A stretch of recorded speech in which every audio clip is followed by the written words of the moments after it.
Well, hello, everybody out there. This is another edition, a special episode of the K&B Music Den. I'm Keith. I'm Brad.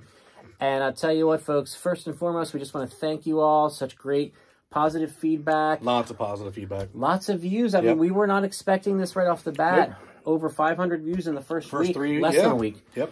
We're extremely grateful. Tons of Ryan Adams fans. Oh. really, Yes. really carrying us here this Yes. first week, folks. So just seriously, thank you so much. We love doing this, you know, if no one was watching, but the fact that people are makes it a lot more enjoyable. Makes it better, yeah. Makes us feel better about putting time into it, I can tell you that.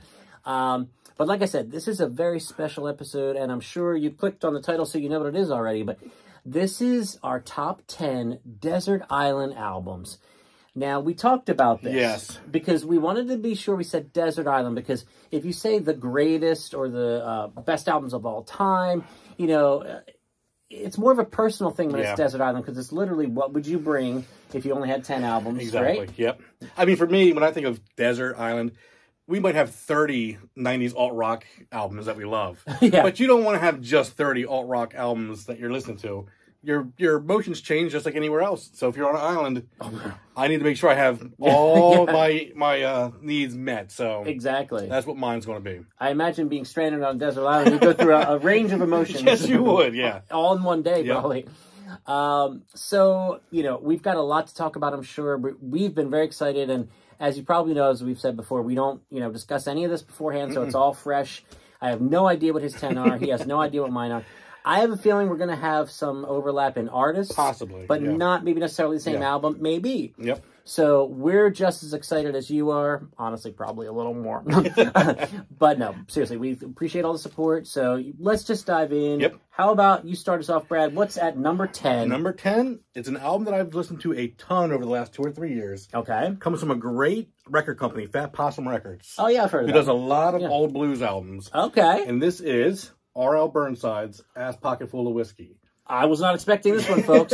This is actually done with the Don't block your face. But this is done with the John Spence Blues Explosion. Ooh, look at that on the back. Yeah, great photo on the back here of R.L. A lot of 60s and 70-year-old guys from old, Mississippi basically is where he found these guys. But absolutely fantastic because it's old juke joint blues. I know you love that. With the blues explosion of John Spencer. And yeah, I mean, it was just a fantastic overall lineup. So that's great. For me, I have to have it just because if I find some beer on the island, this is going to be one of the albums that's on there. So now, does it give a date on that of when? Yeah, well, let me see. Recorded. I'm putting you'd be better. You'd be better at finding it than I would. Let's see. Well, 96. Yeah. Okay. So now, recorded on the afternoon of February 6, 1996, in Holly Springs, Mississippi. Yeah, Holly Springs, absolutely. Okay. So, yeah. Wow. Number 10 for me, RL. Didn't see that one coming, but I like it. So, all right. Well, let's get to my number 10. We got to start somewhere here. This artist has meant so much to me since I was a little lad. I would save up my allowance money to buy posters and buttons of this man.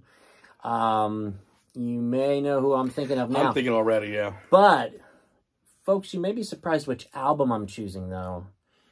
From the King of Pop, Michael Jackson, I'm going with Dangerous. Ooh, I like this pick, actually. Yeah. I do like that pick. At number 10. Now, I always thought I was an odd person. I still do. But I always thought it was odd because I reached for this one more than any other Michael album. And maybe it's because Thriller and Band got so played, as I was growing up. But the music in particular, the beats. Yep. This was when the New Jack Swing sound of the late 80s, early 90s was starting to take hold. Yep. And man, did he nail it. The first half of this album, before you get to, I think the first slow song really is Heal the World at track 7. But the first 6 are like bang, bang, bang. Yeah. I mean, so good. If it makes you happy, if I were picking the Michael Jackson album, that would be the one I picked. Really? Yes, okay. Absolutely. Okay, I don't feel so strange after all. Yeah, so there we go. But this beautiful packaging. It's a double LP. There's a little glare there. Sorry, folks. But nice gloss. Yeah, and there's a couple songs on this album I kind of have to be in the right mood for, but even if I'm not, I'll be honest, I don't skip them because it has a way of drawing me in, even if I'm thinking, I don't want to hear Heal the World. You know, I just want to hear the upbeat stuff and all. But I let it play, and then halfway through it, I'm like, heal the world, make it a better place. You know, I'm just like into it, you know what I mean? So he draws me in. So I'll try not to sing too much more. Hey, no.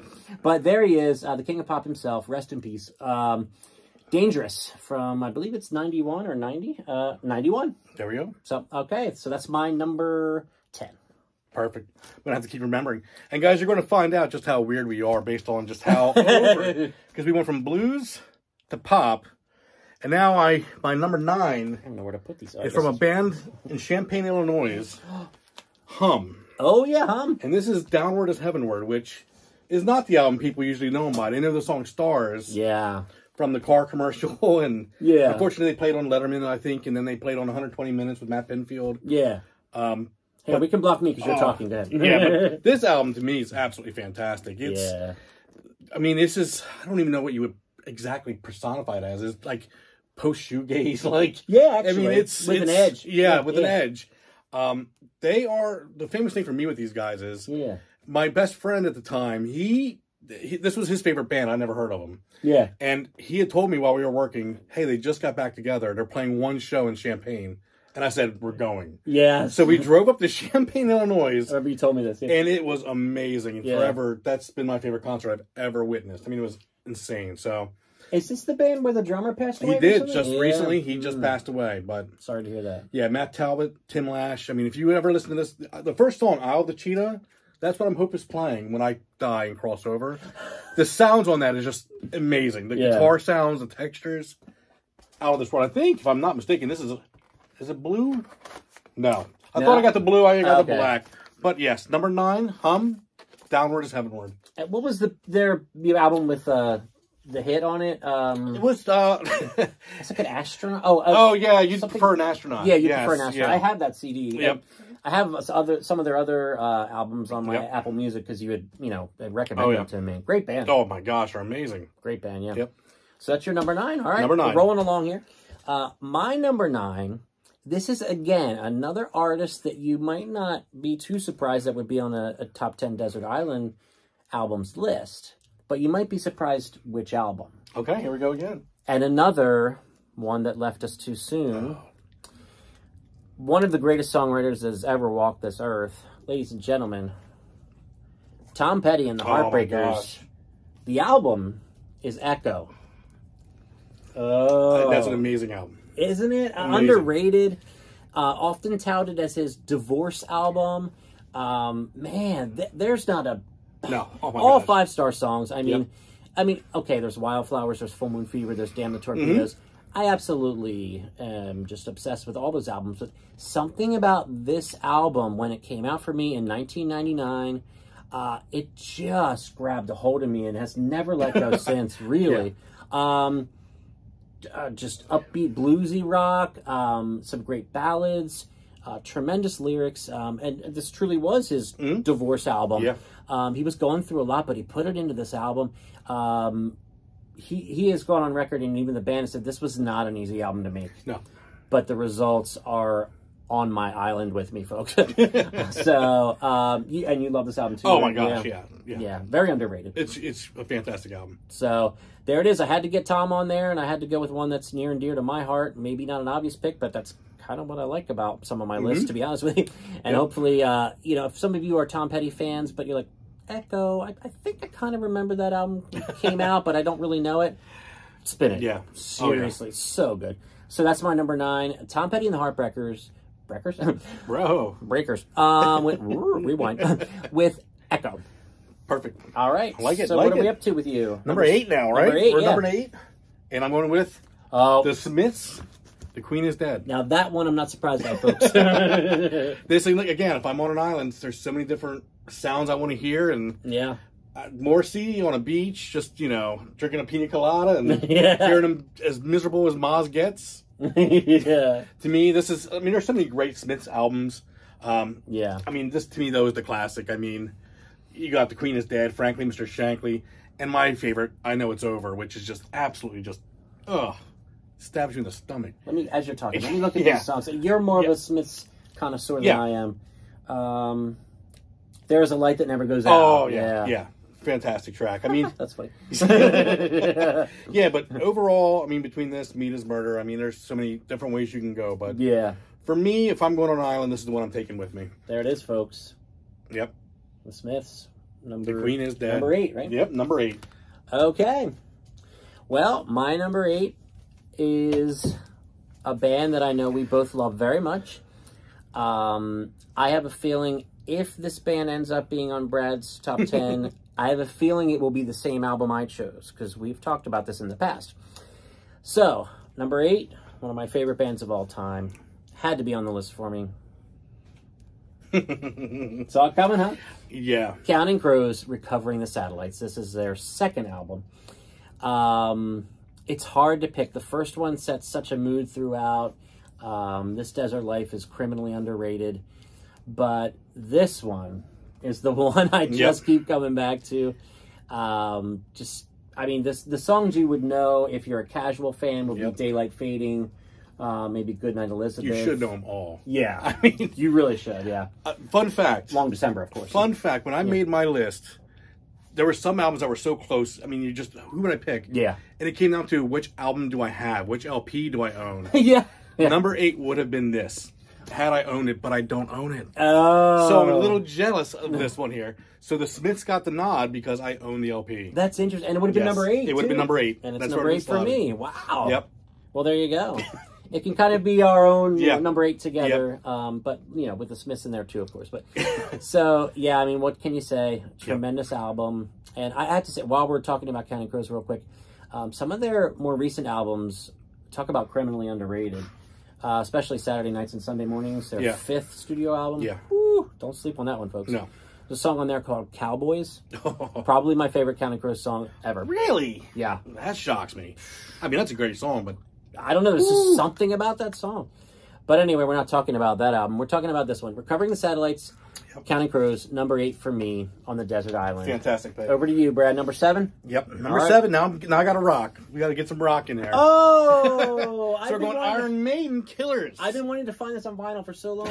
Yeah, I'm going to take it. So for me, this album's my favorite. Really, all Iron Maiden. Paul Di'Anno is my favorite singer. Okay. No offense, Bruce Dickinson, but the first 2 Iron Maiden albums to me are the better of, the ones I would pick out. Yeah. And I mean, Killers is just fantastic. I mean, Rothschild, I mean, everything on that is just, it's killer. There's no filler, it's all killer. Just like it says. Just like the title. Yeah, so this one would be definitely going on the island with me, and that's a good loud one for the island. So I'm jealous. Iron Maiden, Killers, we've just been jealous of each other's last two, so... Check your bag before you leave, because I've been trying to find that on vinyl. Not that it's terribly hard to find, but I guess I'm just cheap. Yeah. So, all right. So my number 7. Yep. Okay. This probably will not surprise Brad at all. Uh-oh. There may be some of you out there that have never even heard of this gentleman. I hope not. But tons of great albums. But this is the one that I started with for him, which is part of the reason it's so near and dear to my heart. And I'll tell you the story about how I got into this gentleman in a second. As I show my number 7, which is 1972 by Josh Rouse. Fantastic album. If you don't know this singer-songwriter, you know how we gush about Ryan Adams. He's like 1B, and Ryan is 1A. I mean, this guy... his voice and his songwriting and so good. So would you say this is his best album? Yes. Okay. Absolutely his best album. I know you're a big fan of Under Cold Blue Stars. And Nashville. Nashville's my favorite. Okay. Yeah. Nashville is my second favorite. Okay. If you don't know this guy at all, I would start here and then go to Nashville. Yeah. Or vice versa, like he said. But now, interesting, quick little story for me on Josh Rouse. The way I discovered this singer-songwriter, way back in 2000, 2001, whenever this came out, I had jury duty. And I brought a magazine called Uncut, which is from the UK. Yeah. A tremendous music magazine. I still get it every month to this day. Excuse me. And there was a 4-star review of this album. And I had never heard of this gentleman. And I'm reading it, and I'm like sitting there, bored out of my mind in jury duty, and I'm like, I need to check this out. So I bought this CD. I later found it on vinyl. I found this on vinyl for $20 at a store in New Jersey randomly. I'd never seen it on vinyl before, and I almost hit the floor. I was like, yes! It could have said $100, and I would have bought it. But I'm glad it said 20. Yeah. But, so I read the review. It sounded like right up my alley. And when I bought the CD, it came with the DVD that was a mini documentary, and smartly, they interspersed songs from his first albums before this album. And I'm like, ooh, what's that song? Ooh, what's that song? Next thing you know, I've got his whole discography, and I couldn't live without it. Yep. So, number 7 for me, again, I'm sure a lot of you have heard of Josh Rouse, but if you haven't, I would say 1972 and Nashville are the 2 albums to start with. His first 4, in general. Oh. Yeah. Yeah.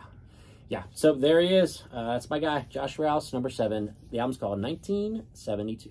Great choice. Thank you. All right, so where are we going now? Oh, I almost forgot. Are you number 6 now? This is number 6. Oh, look at that on vinyl. Yeah, and then Soup. Oh, that record started popping out. Oh, did it? Yeah. Oh, I it just was to play. Yeah. Soup by Blind Melon. Again, and this is probably, the 3rd or 4th pick we had where it's not the album that they're known for the most. Exactly. But for me, this is by far the superior album in their catalog. Galaxy, everything on here, really. I mean, yeah. 2x4, Vernie. I mean, everything on this album was just amazing. It was actually recorded in New Orleans.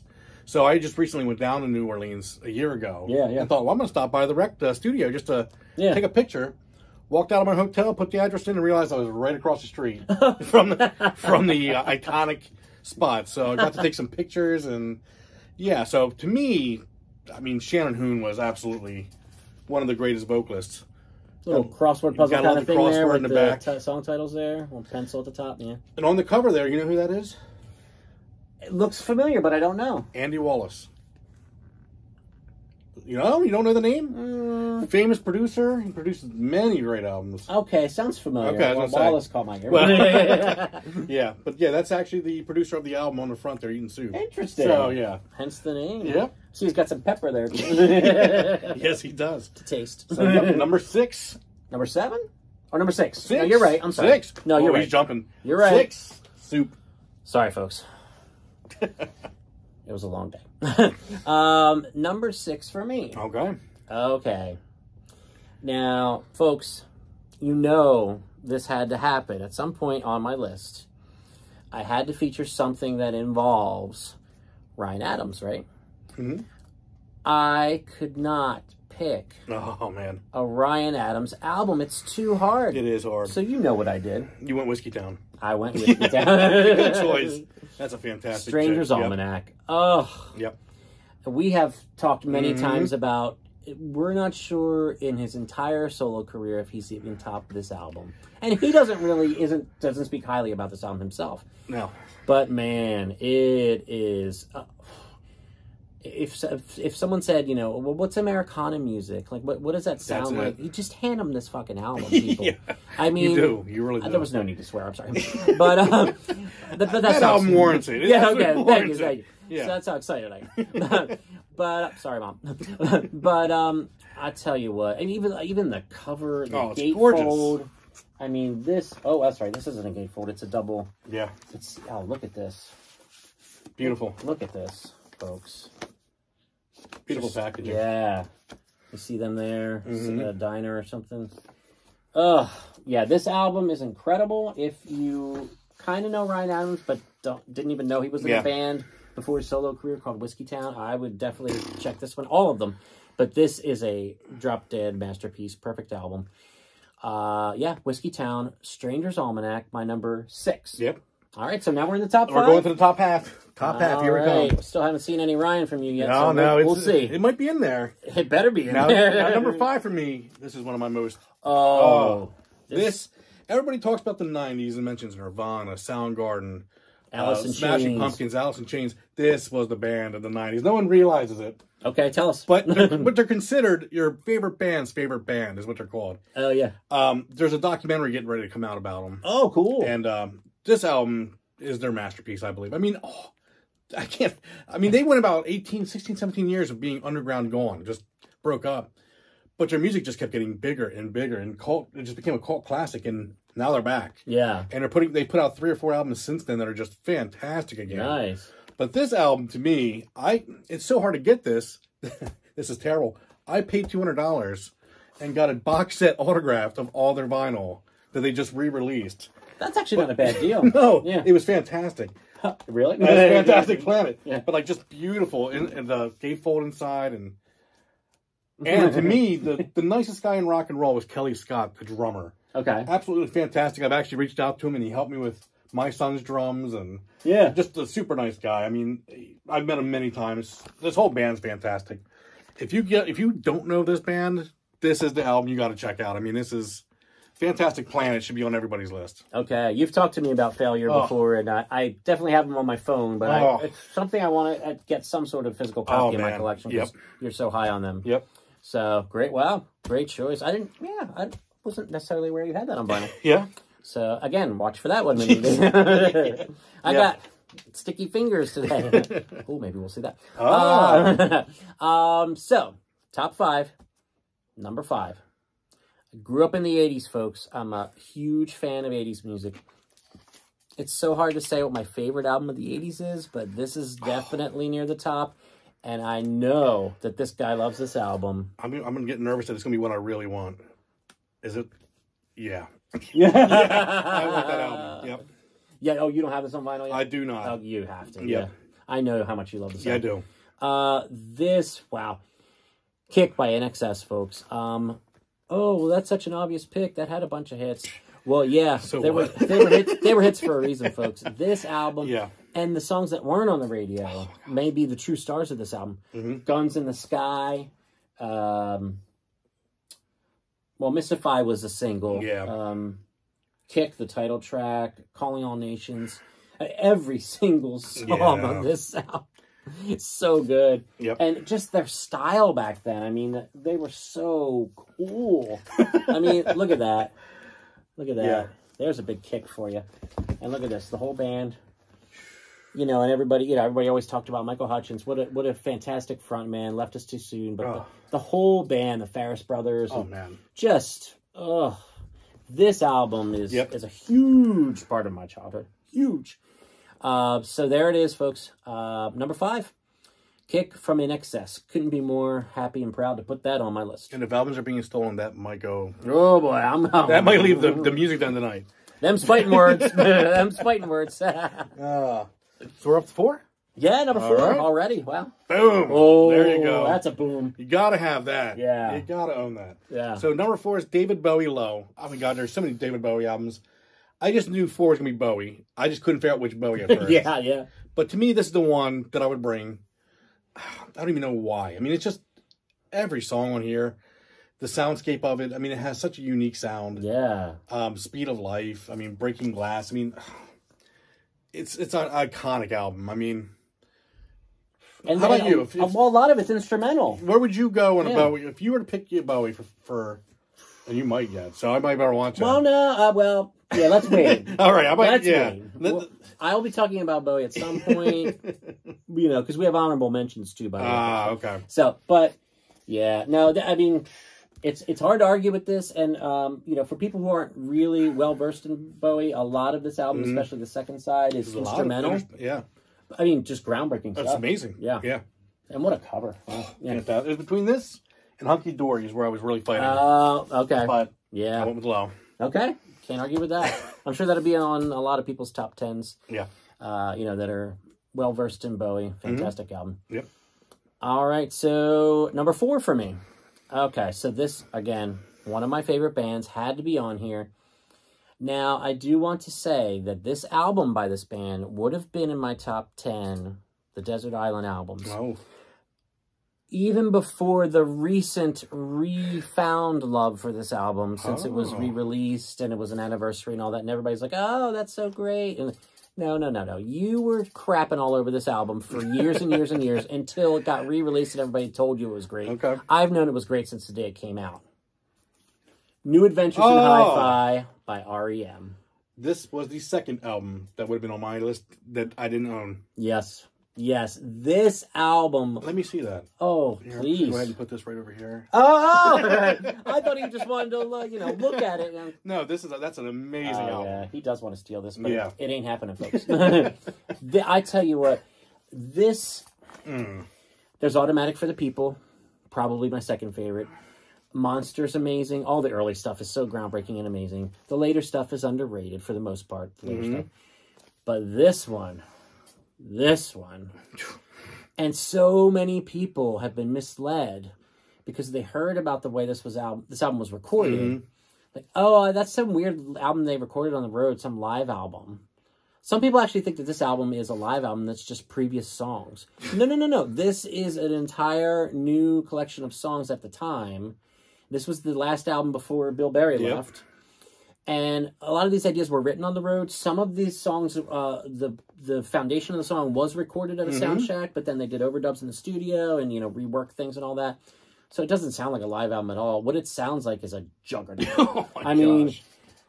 Stuff that'll rip your heart out, stuff that'll kick you in the teeth. So good. If you're an REM fan or you call yourself an REM fan and you don't know this album, get it tomorrow, today, whenever you're watching this. Trust me, and trust him because he loves it too. So number 4, New Adventures in Hi-Fi, and a beautiful cover again, by REM. Fantastic choice. Thank you. There's 2 that would have been on my list had I owned them. There you go. There you go. Number 3. Number 3, folks. We're getting to the top. We're finally doing it. There it is. I went with this for Ryan Adams. There he is. I went with Cold Roses. Double album. Fantastic.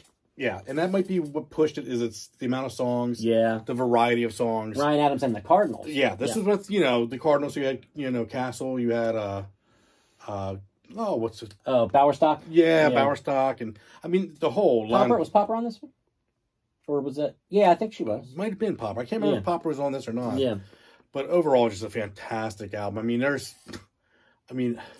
don't even know how you would limit down to... Yeah. But when I was going through it, I was just like, if I had to take a Ryan album, I got to take one. And that's... Look at that. Look at the beautiful gatefold on that. Look at that. Try not to block your face while you're talking. I'd rather block mine when it's your choice. Oh, but no, but I was just sitting there looking at it, too. You can't help but look at it. And the Grateful Dead, oh, man. Homage, the rose there. It's embroidered. It's, beautiful. So for me, that's my favorite Ryan Adams album. During that 2004 period where he just went nuts and released 3 amazing albums. Yeah, all in the same year. So yeah, I mean, that's, like I said, it's hard to pick one Ryan album to take. Jacksonville City Nights was calling your name too. That was really hard. Yeah. That was the fight right there between those 2. Yeah, I knew it would be. Yeah. All right, well, there we go. We both got our Ryan Adams fix out of the way there. Oh, and by the way, I don't even think we mentioned this in the beginning. Our only rule for this was no repeats. No doubles. No double album, 2 albums by this, 2 or more albums by the same artist, not allowed. Anything else goes. So, we're up to my number 3. Yep. Okay, folks. This, to me, is so far and away the best album by this band. It's not even funny. Not that they don't have other great albums. But I think Brad might know where I'm going. Oh. Summer Teeth. Fantastic. By Wilco. This was during the heyday. This was during the peak of the Jay Bennett era. Yep. Who's the multi-instrumentalist that took Wilco to a whole nother level, and they have not been the same since, folks. Nope. I love Sky Blue Sky. I love the new one, Cruel Country. That is good. Very good. But this... Oh, yeah. Oh, my goodness. Summer Teeth, 1999, I believe. And just another beautiful packaging. Look at the back there, the guys in the band. This is a long album, too. There's like a lot of songs on this. It's a double LP. Oh, there's Jay. Yep. So, great documentary about Jay Bennett, by the way, that came out recently. Where Are You, Jay Bennett? I would highly recommend that. Fantastic. But there's power pop on here. There's... Oh, my gosh. I mean, it's just... you try not to overuse the term perfect album because then it starts not to mean much of anything. But this is a perfect album. Yeah, you can't really change it. Yeah. No. I wouldn't swap out any songs. I wouldn't skip any. And they did a remaster and they did a deluxe version of this where there's like outtakes and demos and stuff. But yeah, this is absolutely amazing. Wilco are a fantastic band. Never more fantastic than when Jay Bennett was in the band, and this is their magnum opus. Yankee Hotel Foxtrot is a great album. It's not this. This is their magnum opus, folks. Summer Teeth, and that's my number 3. Perfect. I agree with you on that. Thank you. So now we're in the top 2. Yeah, this is, wow. So we're going to surprise you here. It's getting serious. This is going to be where your first big surprise comes. Okay. Because my number 2... I'm actually hanging back because I don't even want to see him pull it out of the bag till I see it.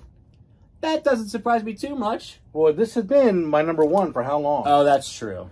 That's true. Yeah, Exile on Main Street. One of the most perfect rock and roll albums of all time. Rolling Stones. Rolling Stones, Exile. I mean, double album. You're gonna fight. People are gonna fight either Sticky Fingers, this album, or Let It Bleed. This, to me, yeah. I mean, this was. Yeah. It's so good. I mean, it's iconic for a reason. I mean, like you can hear the grind. Oh, it's the grease on the. It's just a dirty album in the best way. Here, I'll hold it so you don't have to block yourself every time. Yeah, just keep looking at it. But yeah, for me, that was always, for the longest time, my number 1. And during this, putting everything in the bag, I had to think about if all these records fell into the ocean and they're all floating away, which one would I want to make sure I had the most, like that I grabbed first? And it wouldn't be this one. Oh, it's whatever's coming next. It is what's coming next. And I'm really interested to see what that is. So, if it's not this. So to me, this would be... This is hard to live without, but there's one more that I just have to have. Well, I can't wait to see. Yep. I should know. Yeah. With as well as I know you. And when you show it, I'll probably be like, oh. You won't be surprised, I don't think. I'll be like, duh. Yeah. I'm so wrapped up in my own list, I think. All right, number 2, Yep. Exile on Main Street. Hard to argue. Fantastic.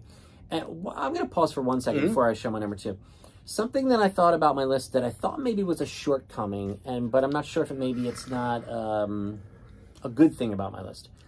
My list does not include, for the most part, a lot of your iconic top bands. It's not a bad thing at all. Because I had to be honest with myself.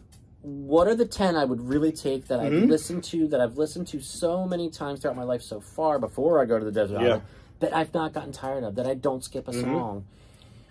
So that's kind of where I came from with this. That being said, I just had a thought about what your number 1. But, speaking of, this will be interesting if it, okay we'll see. I'm getting ahead of ourselves. But my number 2, folks, you want to talk about an album from the 1990s. I need to get more into Failure, by the way. But yeah, you do. How you going to top this, Oh, folks? my God. How you going to top this from the 90s? And I understand what it means to say that because, oh my gosh, so much great music in the 90s. Yeah. There's the first few Pearl Jam albums. You know, there's the first couple Counting Crows albums. Well, a few, I guess. Steady Life was probably 99. You want to talk about songwriting. You want to talk about guitar tones. Johnny Greenwood. The mad scientist himself. You want to talk about vocals that at one moment sound like an angel on a cloud, the next moment sound like someone that wants to steal your wallet and slit your throat. Yeah. Man, this album blows me away to this day. The sounds on this, and I gotta tell you, I don't know what shit pressing this is of this album, but I am really upset. I am going to re-buy this album, remastered, find a good copy, because when I put this on, for some reason, when I put this on my turntable, it sounds horrible. I listen to the CD instead. So this one is more just for show. So I do have to replace this at some point, and I'm mad at myself that I haven't already. But this album is the one that makes me question whether or not I'm allowed to be a music critic. Because people are so big on Kid A and so big on... OK Computer. And to me, they don't stand in the fucking stratosphere of this album. Yeah. So I can't... Like, I'm always like, what do you mean, Kid A? Yeah. You have the bends. But, like... Yeah. You know? And I like all their stuff. You know, I mean, when they took that extreme left turn with Kid A, I was stayed on board, man. But I mean... Was it anywhere in the same ballpark as this album to you? No. Okay. That's what I want to make Not sure. at all. Okay, I want to make sure. I mean, when they took that turn with Kid A and Nishiak and all that... it was fascinating. It was fascinating. It was brave. And that's, to me, when they became kind of like our generation's Pink Floyd. Yeah. Okay? But this was just like, you know, Pablo Honey was the only thing before this with Creed. Yep. A very good debut album. And then you want to talk about just...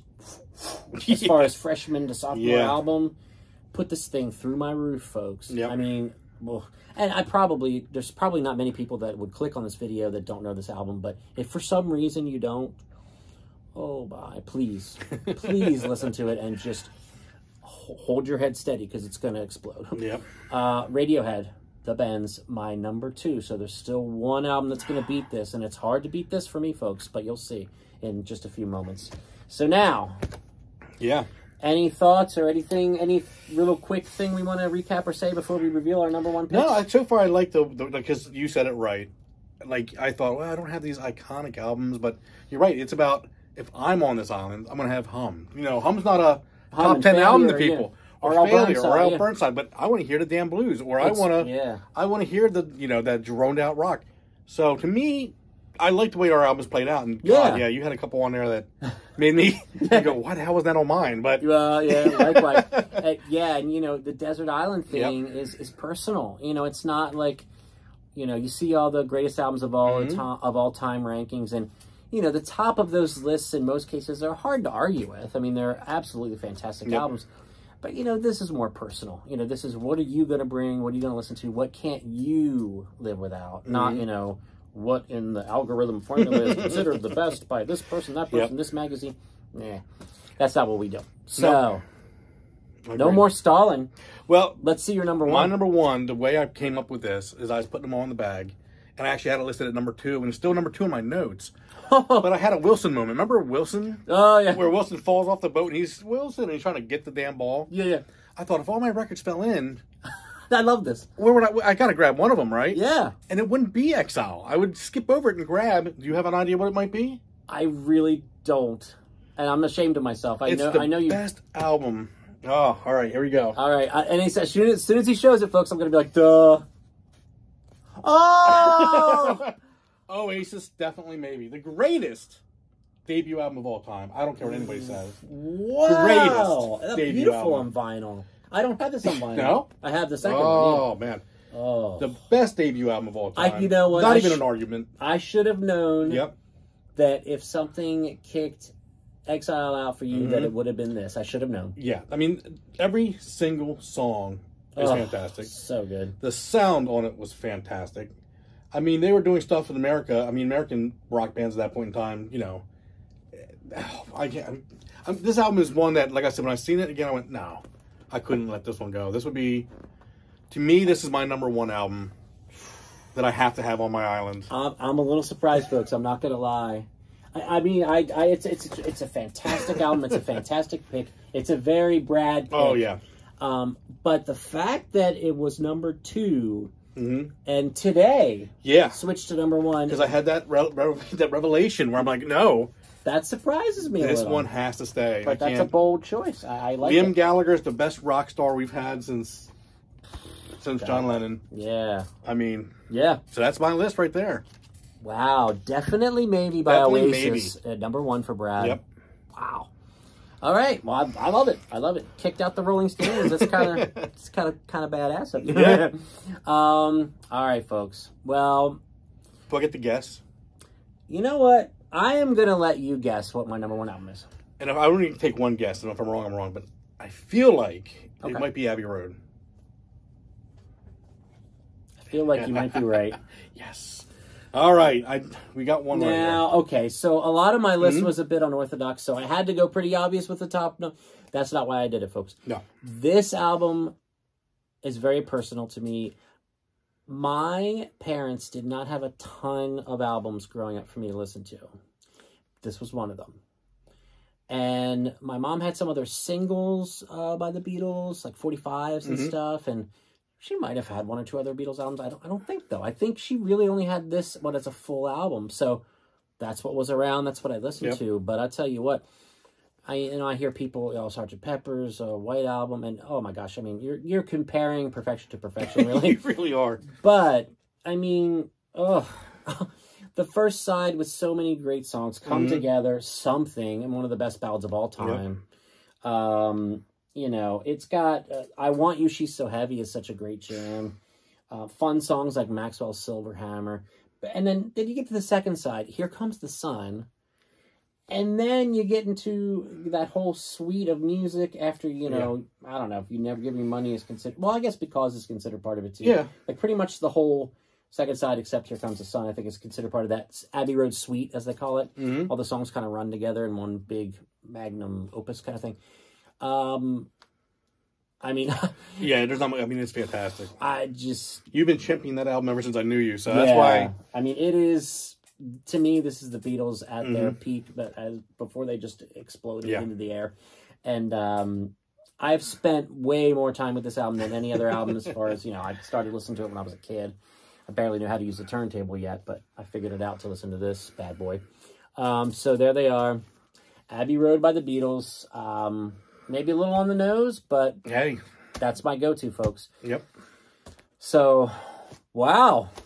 There you go. There it is, folks. There's the top 10s. Desert Island, man. Well, if I ever end up on a desert island, I hope it's with you, so then we can have all 20 of these albums. Good shape then. Yeah. I won't have to buy the 3 that I didn't have. Exactly. So. Or steal them. Yeah.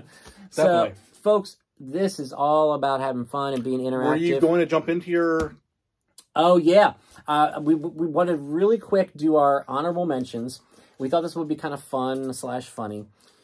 This was so hard for us, folks. And if you try to do your own list, which, by the way, that's what I was going to say. Yeah. In the comments, please put your 10 Desert Island discs. We would love to see what they are. They'll be so fun for us to see what our subscribers and listeners, viewers, what their 10 would be. That'd be so cool for us to interact and see that. So I told Brad that I had such a hard time with this. I have 20 honorable mentions. I told him, you better come with 20. I did. So we're going to ping pong, read them off like super fast. We're not even going to talk about them. We're just going to do this as fast as we can.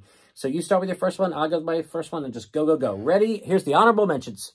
Red Hot Chili Peppers, Californication. Neil Young, After the Gold Rush. Wilco, Summer Teeth. Rolling Stones, Exile on Main Street. Stooges, Funhouse. Okay. Bruce Springsteen, Darkness on the Edge of Town. Baby Shambles, Shotter's Nation. Oh, yeah. Bob Dylan, Desire.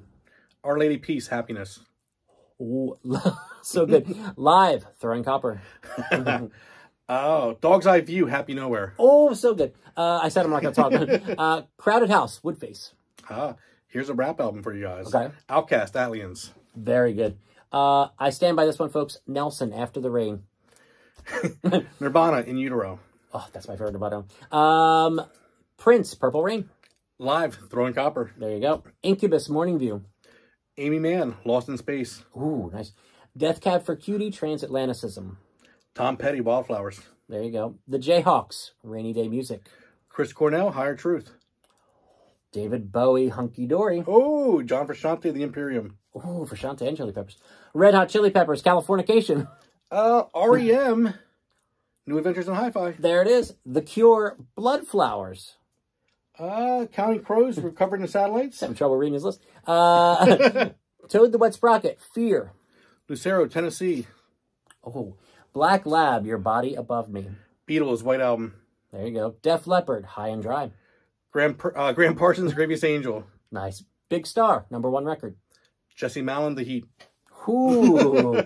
Seal, self-titled Seal from 1994, because he has 2 self-titled. Wow. I think that's 20, right? I think I'm done. I got one more. Well, wait, I'm out. You went first, though, right? Yep. So, and I also have, you'll love this, from the 80s, Glass Tiger, The Thin Red Line. That's a fantastic. What an underrated album. It almost made my top 10. It almost made my, That's an amazing album. Yeah, Glass Tiger. Folks, there it is. There it is. Yeah. Our top 10 Desert Island albums. Please, as we always say, hit the like button. Subscribe to the channel, please. Hit the bell for notifications. You'll get notified every time we drop a new video. Check us out, the KMB Music Den. We've got more album reviews coming up and other fun content like this. We've got a lot of ideas percolating, so we're going to get them out to you. Please share this video on social media. Share it on your, wherever you share things. And we're going to try and, I don't want to set a time on it, but of course our first landmark would be 100 subscribers. So that'd be nice. We're on our way. We're very happy so far with the numbers, and it's not all about numbers, but the more people watching and the more people having fun talking about music and interacting with us, the better. We really enjoy this so much. So can't thank you enough. For Brad, I'm Keith. This was our top 10 Desert Island albums. What are yours? Drop them in the comments. Yes. We look forward to seeing them, and we look forward to seeing you soon. Thanks, folks. Bye.